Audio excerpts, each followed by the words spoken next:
Once again, it's on. You know what time it is. It's time to play some toss. Welcome, everyone. We back. Welcome to episode 141 of Toss Tristain on Sports Show. Yes, indeed. It is your main man. Common Sense of Sports, T-Squared, Tristan Thomas. Finally back with you. Whatever craziness with technology that was going on here in Toss Station Studios has been somewhat solved to where we can actually get a podcast out to you. And it's an important one.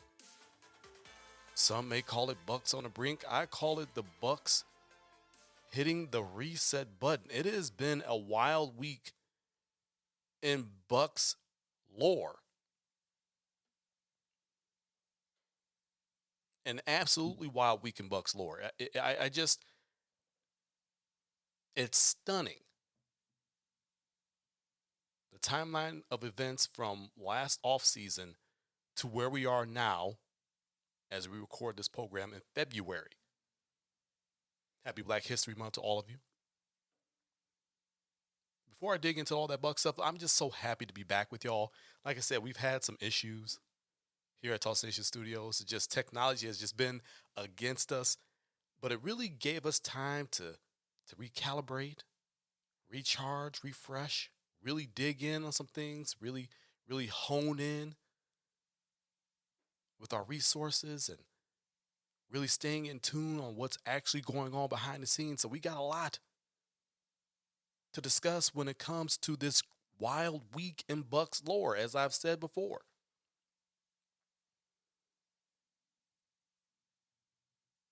Currently 32-16 again as we record this program. That's still good enough for second in the Eastern Conference.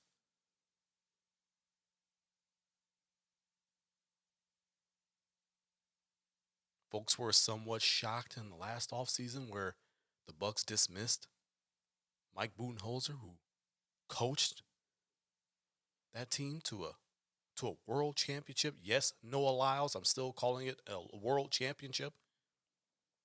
You call it an NBA championship, that's fine, but I'm still calling it a world championship just because he said we shouldn't. But I digress.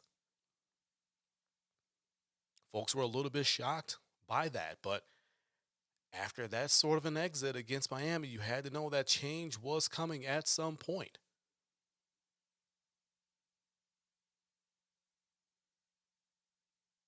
People were far more shocked by the hiring of rookie head coach Adrian Griffin.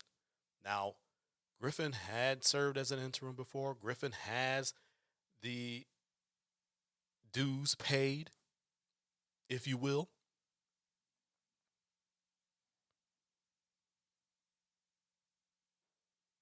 Was learning under the learning tree of some really good head coaches.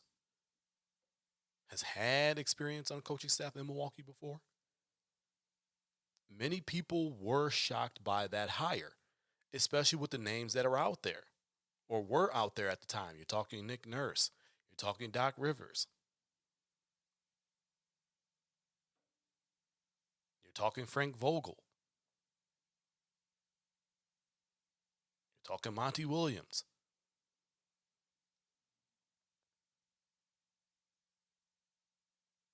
Of course, when you hear names like that, guys who have won a championship, and Vogel, Rivers, Nurse, another guy who's coached the team, the very team that you beat in the finals, Phoenix Suns, and Monty Williams, you thought for sure, for absolute certain, they'd be landing one of those guys. But we'll talk about that a little bit later. Bucks settle on Adrian Griffin, and we'll get into that later. They did settle, but they went with him. Bucks brass thought, okay, all right, try this guy. Fresh new voice, rookie head coach,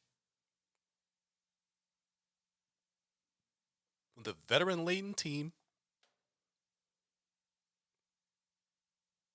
Let's see how this happens. Let's see how this goes. What happens? And they did that. And offensively, explosive. Obviously, the Bucks made the trade for Dame. You trade away Drew Holiday. We went over that.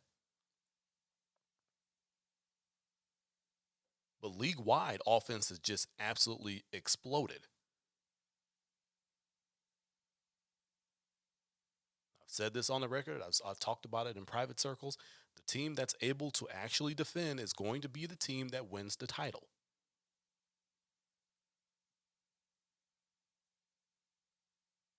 You are not going to go out there and score 130, 140, 150 that we have been seeing on a consistent nightly basis in the playoffs. You're not going to do that.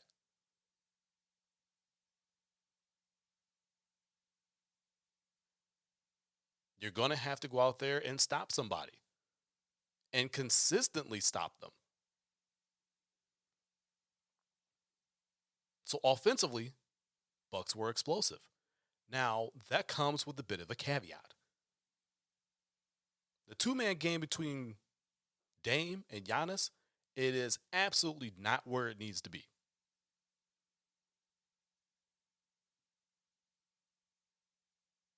No dribble handoffs, no pick and roll, no pick and pop.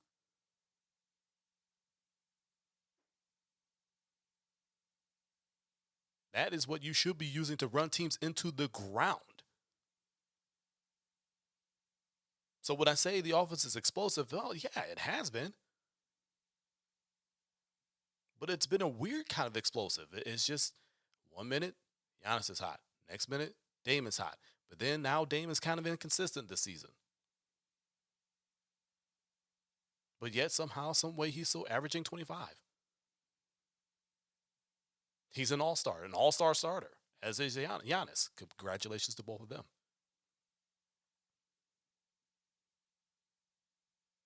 But it just doesn't look how it should. But the results are they put up points, even though their bench gets handedly outscored on most nights.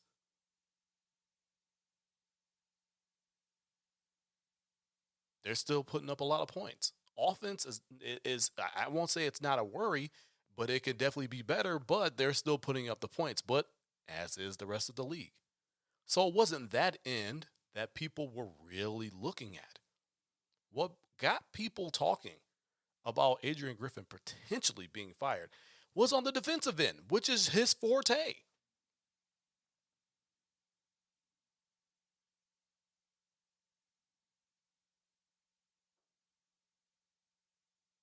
Under Mike Budenholzer, there was one thing you did not have to worry about with the Milwaukee Bucks, and that was, are they going to play defense? Because they was going to play some damn defense. They were going to get after you. When they say fear the deer, that is what they're talking about. You know you're going to get Giannis going downhill on offense, but you know you're going to have to get by him on defense.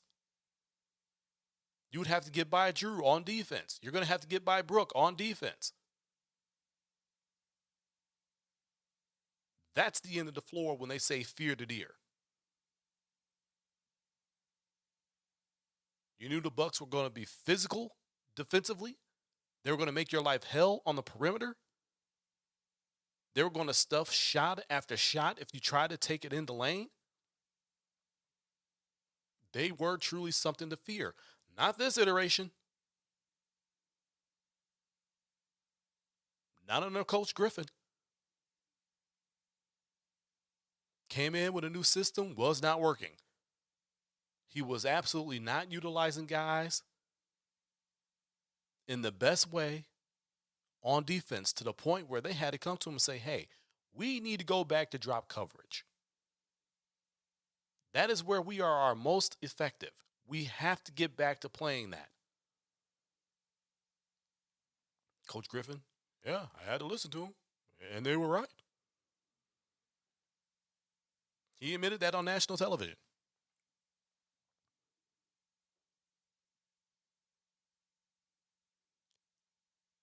while the defense improved just a tiny bit, it did not improve enough.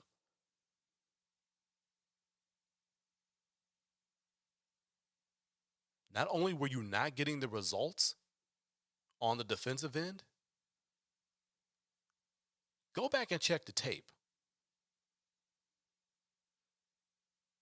Players just didn't have that same fire. They just didn't have that same effort that you're accustomed to seeing from a Milwaukee Bucks squad on defense.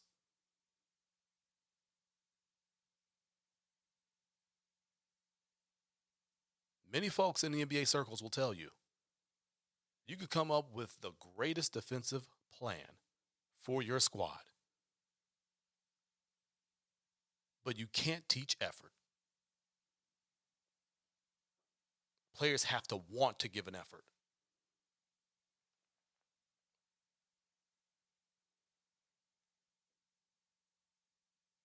The players did not want to give an effort while being coached by Adrian Griffin.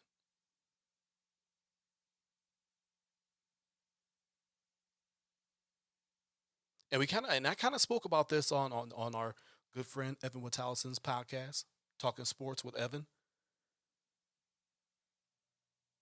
Spoke about this, and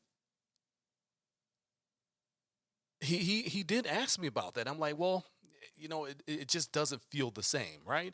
And I didn't come right out and say, hey, the effort just plain and simply wasn't there, because I wanted to see how this was going to play out. I wanted to see if Griffin would get the remainder of the season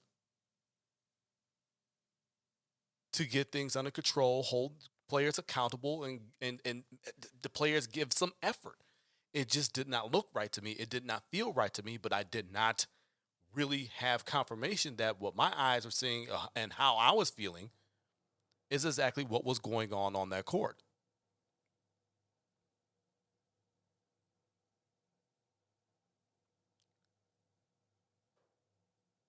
And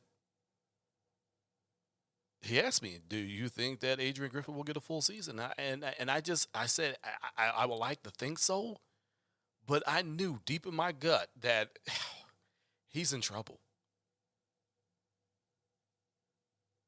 He's in trouble. I don't know if he survives after this season, much less. I mean, I can't sit here and tell you that on my gut alone and my feelings alone that I thought that he would get the axe mid-season, because that's exactly what happened. They fired Adrian Griffin. The Bucks did. At the time, he was 30-13, bringing back David Blatt vibes. You remember the old Cavaliers head coach took an injury-riddled Cavaliers squad to the NBA Finals the year prior, were 30-11. Still had guys injured on that ball club. They were starting to come back. Had all the makings of being a second half team the same way they were the year prior, but they fired him. Tyronn Lue takes that team back to the finals and helps Cleveland get the job done. Their first title in, I believe, 50 years. We all know it. Classic Game 7 against the Warriors. Gave off those vibes now. Speaking to some of my sources and people close to the situation, they'll tell you, yeah, players were not feeling Adrian Griffin. He'd lost that locker room. He'd lost respect, and they really had no respect for him. And the effort just absolutely wasn't the same. And when you have a coach where players just don't have respect for them, the coach has lost that locker room, there's nothing you could do to fix that but get rid of the coach. That's all you can do. It was already an uphill battle for Adrian Griffin as it is. You're coming into a veteran-laden team, a team with a core that has won a championship together. You talk about Giannis. You talk about Drew at the time before he got traded. You talk about Brooke. You talk about Chris. You talk about Bobby Portis, Pat Connaughton.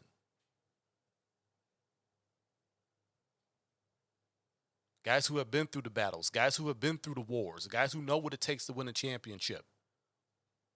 And here you come, no championship as a head coach, rookie head coach at that. Now you got to get this veteran-laden squad to listen to you and execute and want to play for you and give that effort.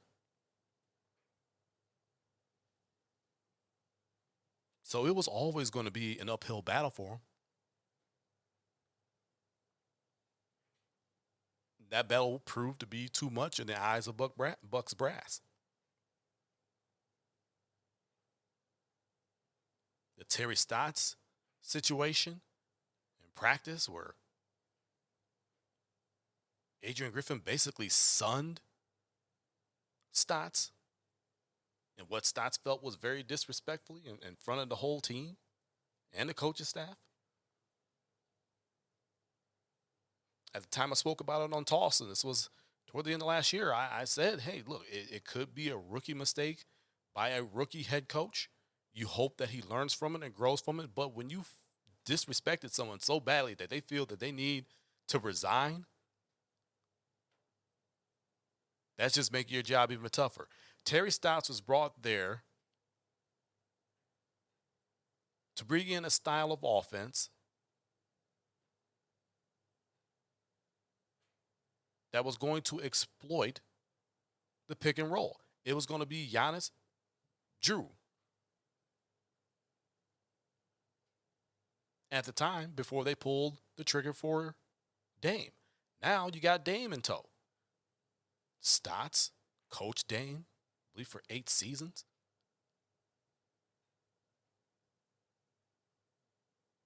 That's a known entity. And he's a guy who was a very good offensive mind, who would have been able to draw up the plays, a pseudo offensive coordinator in basketball, if you will, to make that two-man game between Dame and Giannis absolutely devastating. But you lost that, and you made the hill even tougher to climb.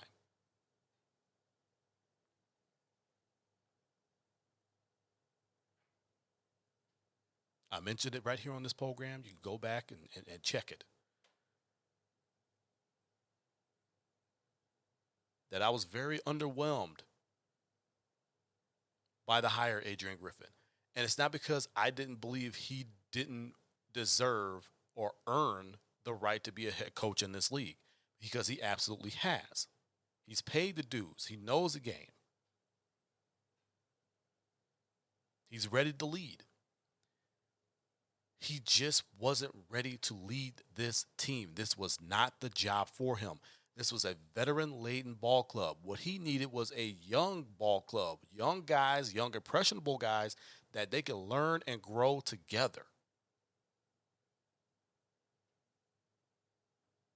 Not a veteran-laden squad that had won a championship before and are ready to win another championship. That's too much too soon.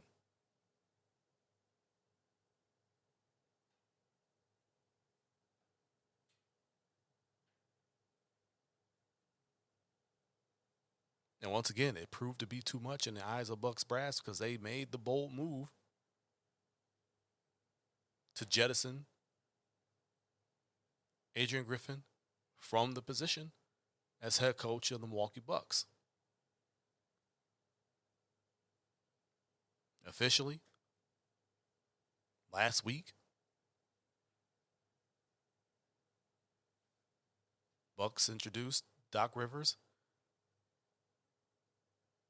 as the new head coach of the Milwaukee Bucks moving forward. Gave him a sizable deal, $40 million. Now you got 3 head coaches on the books. Still paying Budenholzer. Now they're paying Griffin, and now they're paying Rivers. Doesn't count against the cap, so it doesn't matter. But still, it's a lot of money to be paying 2 coaches that are no longer with your team. It's a lot of money to be paying 1 coach that's currently the head coach of your team. But again, I digress. Quiet as kept. Everybody says Griffin was Giannis's choice for coach. Okay. All right. I know there's dudes out there, oh, he didn't want to play for Nick Nurse. Okay. All right.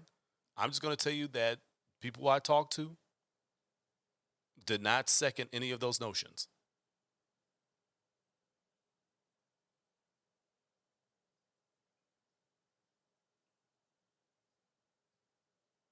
They did not second any of those motions.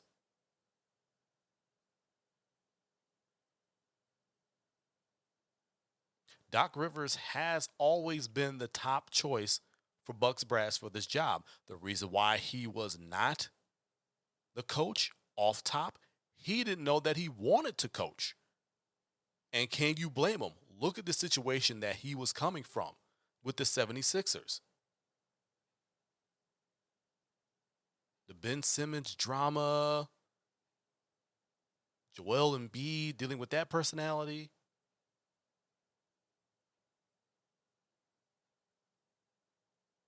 It was a lot to handle. It was just very tough. And obviously the results, especially in the playoffs, just obviously was not what everyone was looking for. So I can't blame him.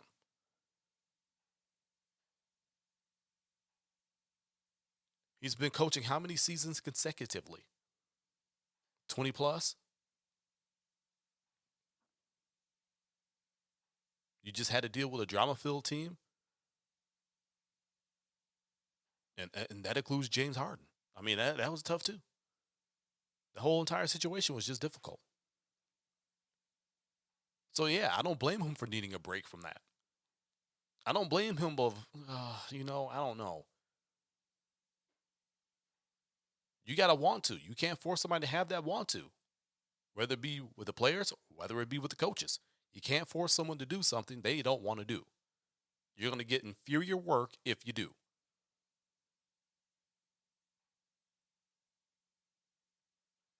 But he had always been the top choice for the Bucks, according to the folks that I spoke to. Had always been the top choice for them. They settled on Adrian Griffin. Nurse was already far into talks with the Sixers. Really weren't feeling Vogel's style. Monty Williams was already deep in discussions with Detroit. I mean, Doc Rivers was always the top choice for the Bucks job. Again, he just did not know that he wanted to coach. And that's how you end up with Adrian Griffin. That's how you end up with a rookie head coach, with a veteran laden team, where this rookie head coach is going to have to earn the respect and effort of every single player in there that's been through the battles, been through the wars, won the title, want to win another title, are ready to win another title. That's how you end up in that type of a situation. There's also another story out there. Oh, well, Doc was consulting around the time of the in-season tournament, the Vegas games. To which Doc Rivers came out in his introductory press conference and said that was overblown. That's not true. But he did admit, look, Adrian Griffin, we're friends. You always come to me for advice. Other coaches have come to me for advice, but he comes to me for advice. Now, I laughed at this point and said in my head, come on now, stop lying. Come on, Doc. Like, I know you got to say it because you would get in trouble otherwise. But we know, because that's around the time Bugs Brass began to gauge his interest on the position. Now, obviously, Doc is a guy who did not really want to discuss a job that was currently being held by someone else. But this is how broken the situation had become.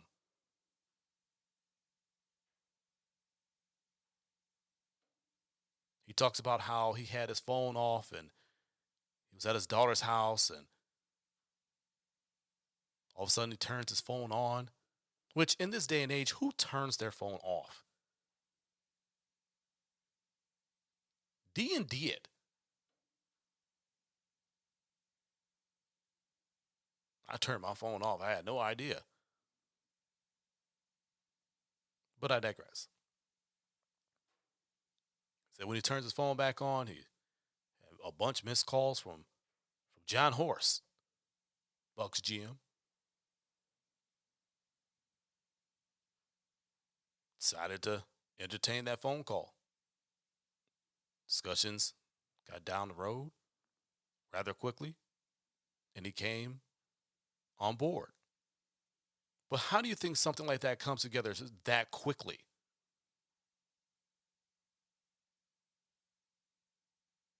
Newsflash, it doesn't. They were having discussions about this position while Adrian Griffin was still head coach because they knew that they were going to make a move. Again, that is according to folks that I was talking to.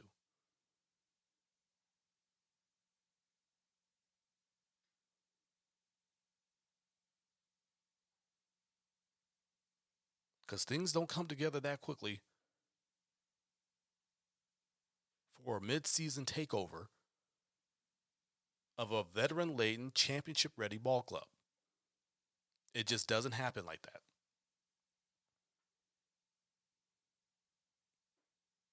Discussions were had before.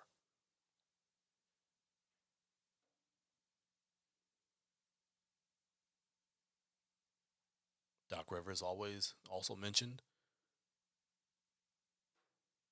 that, first of all, kudos to him on hiring Dave Yeager, former Grizzlies head coach. Did a great job with the Grizzlies.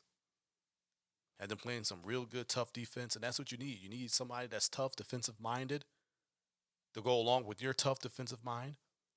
Doc Rivers. Have a good brain trust to come up with some good schemes. Get the effort out of these guys.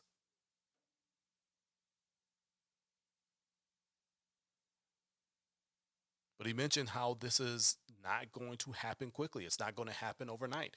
People need to be patient. Now, Rivers officially has 2 games under his belt as Bucks head coach. Lost a tough one to the world champion, Denver Nuggets. That one was tough to swallow because they got out to a really good start. They were up 26-13. Hot offensively to start. Then they became stagnant on offense.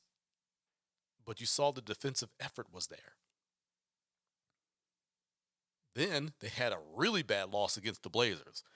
When you let teams like that, young team who has not won a whole lot, when you let teams like that hang around, you give them confidence, and bad things happen when bad teams get confidence.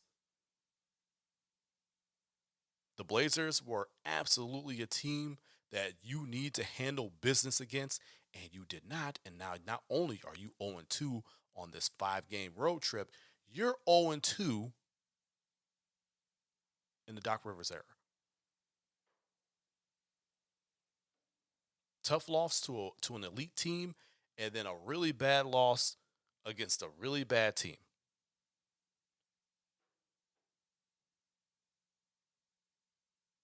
But everybody's got to practice patience. It is not going to happen overnight.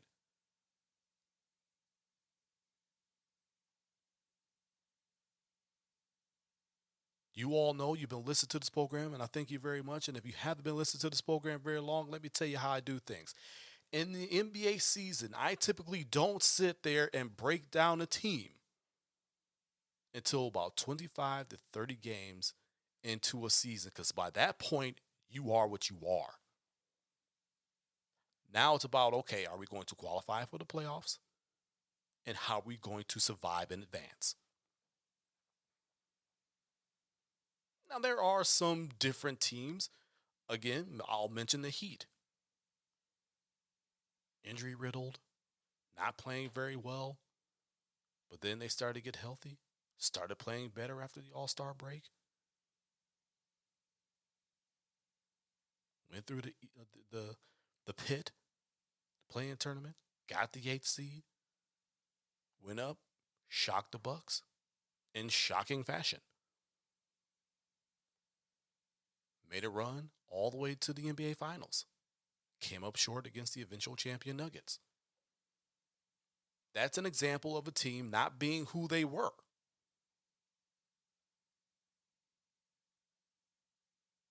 Within that 25 to 30 games of the season.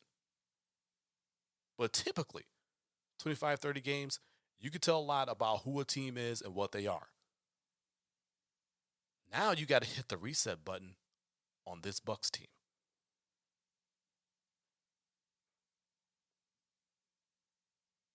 We know Doc's MO. We know what he wants to do.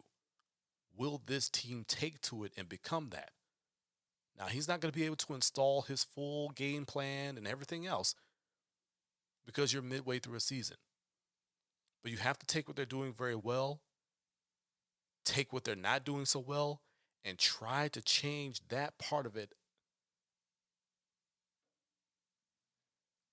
to make it become a strength as opposed to a weakness. You're 2 games in to what he's trying to do in a very tough situation. This is going to have to be a wait and see type of thing.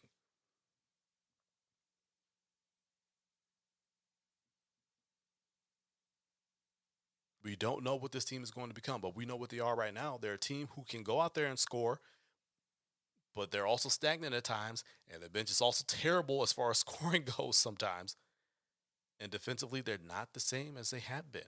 And everybody wants to point to Drew being the reason. He's a small part of the reason. The rest of it was plain and simple effort, scheme. Now, I'm not poo-pooing anything that Drew does. Drew is just fantastic defensively. Makes it tough on the perimeter, can guard the post. Just an excellent defender. But Giannis has won a depoy before. Brooks should have won the depoy.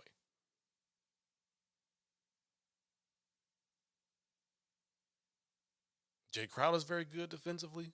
Campaign, when he decides to get down into a defensive stance, he can play some pretty good defense. It's not like you don't have defenders on this team. You do. Now, could you use another wing defender? Absolutely, you could. You absolutely could.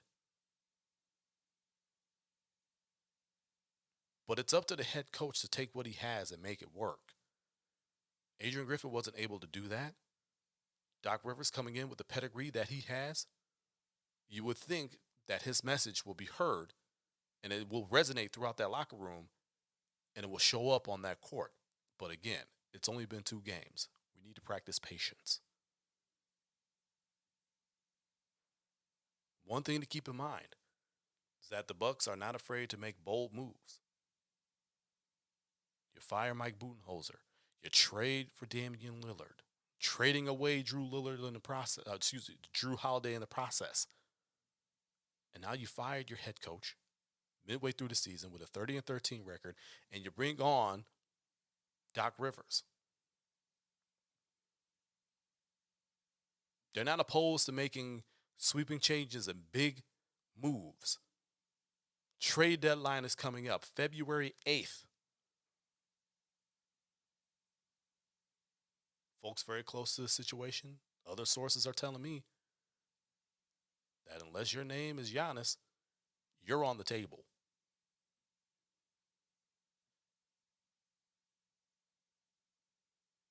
Unless your name is Giannis, you are on the table come trade deadline. Now, I mentioned all the bold moves that the Bucks have made. Is it outside of the realm of possibility we see a huge move?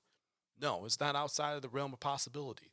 Do I think that they're going to trade some bigger pieces that have been staples on this team? I don't. But you absolutely have to improve this ball club. How are you going to go about doing that? What type of wing defender are you going to get? because that's going to be vital with how you do defensively and how far you go come playoff time. Because I think we can all agree, and if I had wood in here, I would knock on it, but because I've seen the Bucks lose their way out of the playoffs before. And I forget the season it was, but they were first in the Eastern Conference at the All-Star break, and then after the All-Star break, they just could not win a ball game. Found themselves out of the playoffs completely. Did not qualify. So I don't want to be presumptive. While you sit here at 32-16 and say that, oh yeah, you're absolutely going to make the postseason.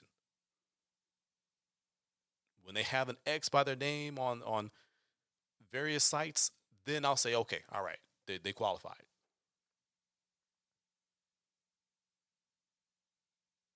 But it will determine how far you go in the playoffs. Can you survive in advance? With the pieces you've brought in, with some parts of the system that Dr. Rivers wants to implement within this team, how far can you get? How far can you go?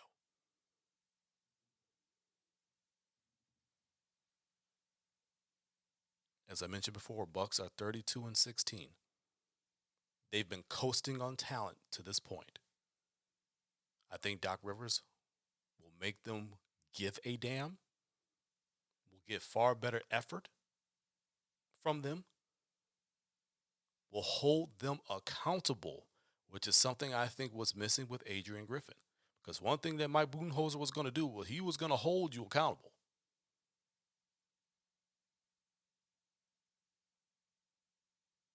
But the Bucks have kind of hit a reset button, so to speak. Now what are you going to do with that reset? We shall see.